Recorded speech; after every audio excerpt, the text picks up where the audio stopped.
Ladies and gents, honorable judges, and all the audience, Mr. and Mrs. Speaker, allow me to introduce myself. My name is Bagus Pradnyana from SMIN 171, and I'm here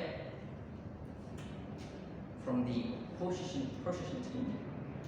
And I'm going to say that we believe that school children should be classed by their competency level and intellectual ability in subjects grouping, then lump it together by their age group.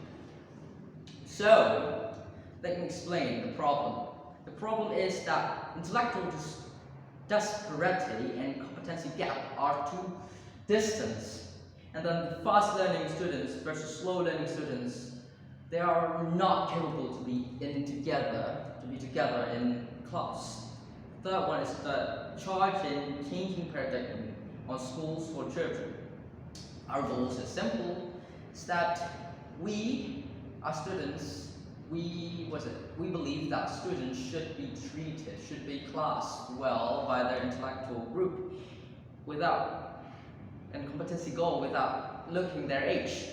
And then the parents can be more relaxed and not be as stressful as today, so that they didn't think that children will feel hard in study schools. Our stance is simple. As I said, restated it. School children should be classed well by their competency level and intellectual ability in subjects grouping, then lump it together, then been stuck together with their friends who's already in different class of their own, or by age grouping. But let me explain why group. Because group work can be an effective method to motivate students, to encourage them to the active learning and develop their key critical thinking, communication, decision making, and so on.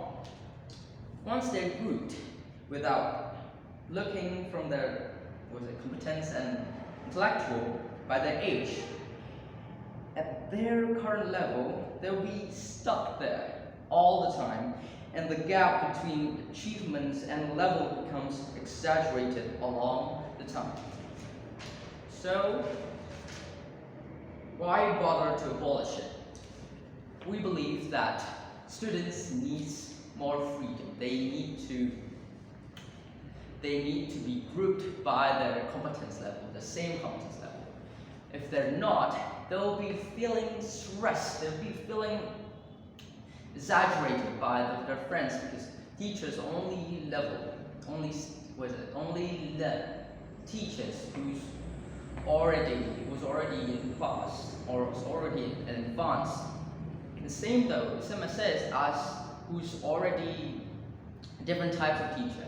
There's also different types of teacher who's teaches the ones who's not at the same level. So they teaches them so that in the reach level, to reach the advanced level.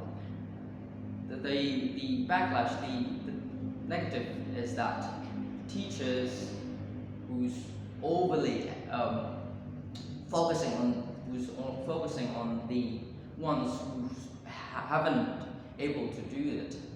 The children who's already in advanced level, they feel to be bored. They feel, and their level, their skills will be stuck there.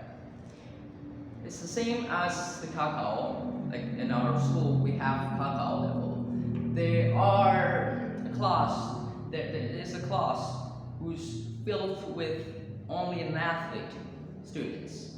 There are meant to be they're students, but they only focusing on these studies who's not gonna bother their athletic careers, so that they can nurture them. They be intellectual students, but they also can be a great athlete in the future.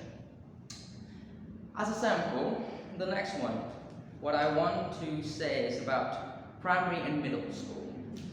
Yes, so that in our prime and middle school years, we should have already made our decision. We should have already made up our mind what I'm capable of, what I'm able to do, so that in this advanced or the SMR, we already like focusing on what we need to improve. So advancing their skills. For instance, like you can choose now between all the subjects with menus or with the packaging, so that we could choose all the things. And then the third one, the last one that I want to talk, what I'm preaching to, is that age, competency, and intelligence. Students should be grouped by competency and intelligence instead of age. Why? Because age is not a bar, it's not a stage, it's not a way to group them. They should be grouped by competency and intelligence, because in order to make a better future generation, we need to group them on the same level, on the same group, so that they can improve themselves and they can improve their lives, so that our future generation could be better and be much improved. Let's say that. Well, I think that's pretty much it. Hopefully you might find it meaningful. So yeah, I'm Adi, signing out. Goodbye. Thank you. Thank you for your attention.